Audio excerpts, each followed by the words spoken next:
Bismillahirrahmanirrahim. Assalamualaikum warahmatullahi wabarakatuh.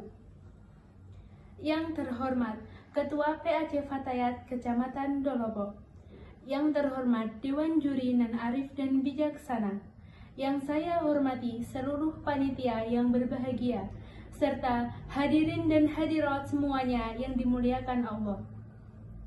Dalam kesempatan ini, izinkanlah saya untuk menyampaikan sepatah dua patah kata, sedikit ilmu, dengan judul Umat Islam Harus Bersatu.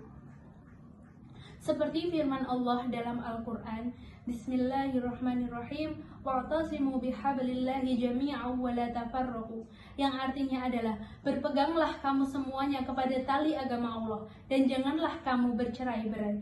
Bukankah kalau kita melihat sejarah, salah satu penyebab hancurnya umat Islam adalah karena fanatisme kesukuan?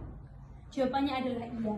Bahkan bangsa Barat telah berhasil membangkitkan fanatisme golongan dalam diri setiap umat Islam, yang pada akhirnya menimbulkan lemahnya kekuatan dan kesatuan umat Islam yang pada masa saat itu di bawah pimpinan Turki Utsmani.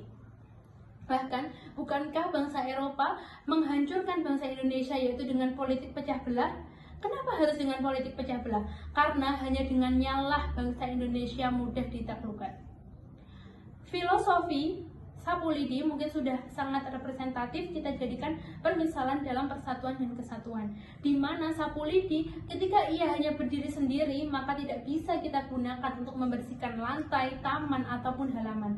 Namun ketika Sapulidi itu bersama-sama maka akan dengan mudah kita membersihkan taman, halaman ataupun lantai.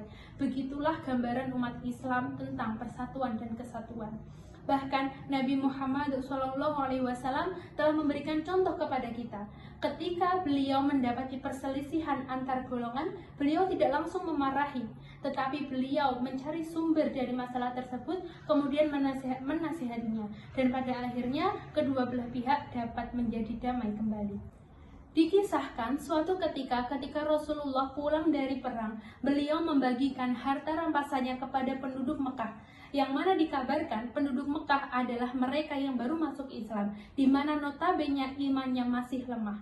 Tujuan diberikannya harta rampasan itu adalah untuk menguatkan iman penduduk Mekah dan juga untuk membuktikan bahwa Islam memperhatikan penduduknya yang baru masuk Islam.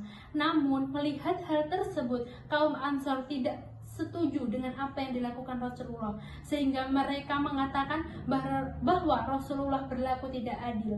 Mendengar hal tersebut, Rasulullah langsung datang kepada kaum Ansor dan menanyakan kepada mereka apa yang telah terjadi. Kemudian kaum Ansor pun mengiyakannya.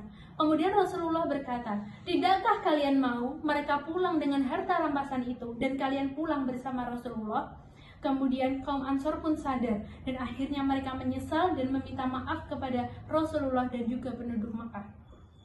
Dari cerita tersebut dapat kita ambil hikmahnya, yaitu bahwa Rasulullah sangat memperhatikan persatuan dan kesatuan antar umat muslim. Karena Rasulullah tahu ketika terjadi perselisihan antara umat Islam, maka umat Islam akan menjadi lemah dan akhirnya musuh akan dengan mudah menghancurkan umat Islam. Umat muslim yang satu dengan umat muslim yang lain itu ibarat suatu bangunan, di mana tiang-tiangnya harus bersatu untuk dapat menghasilkan bangunan yang kokoh. Seperti kata pepatah, al-muslimu lil muslimi kal bunyani yashuddu ba'duhum ba'dun.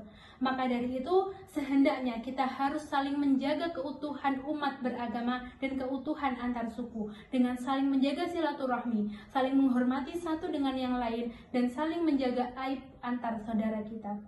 Barangkali hanya demikian yang dapat saya sampaikan, kurang lebihnya mohon maaf yang sebesar-besarnya. Akhirul kalam, billahi taufik walhidayah. Wassalamualaikum warahmatullahi wabarakatuh.